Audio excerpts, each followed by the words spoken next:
part C. In fact, the ball clears the net by only 4 centimetres. So part 1, explain why the observed value is different from the value calculated in B part 2.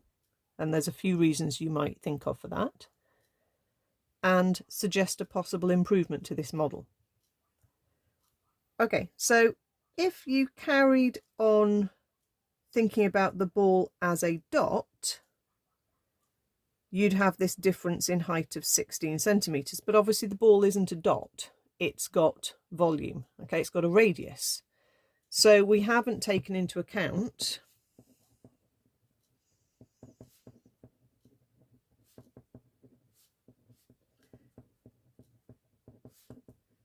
the radius of the ball.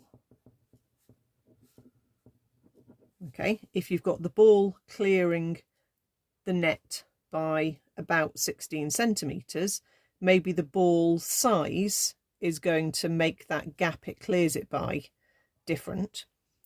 We also haven't taken into account any other resistance factors. We could have air resistance. They could have put spin on the tennis ball,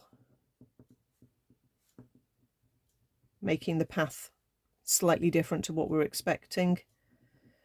There could be a crosswind blowing, you know, different things pushing the ball off the path.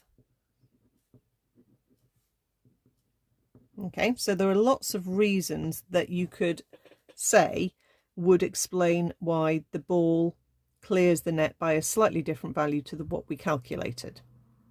And then to suggest a possible improvement to this model, you could just say that you should add in a factor to, say, allow for the size of the ball.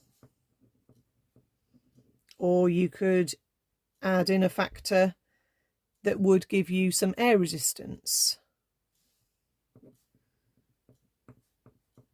I mean, that makes the equations more tricky, but that's what harder mechanics questions go on to look at. Okay, to make things more realistic, they introduce more and more factors that model the situation much more closely than the basic model does.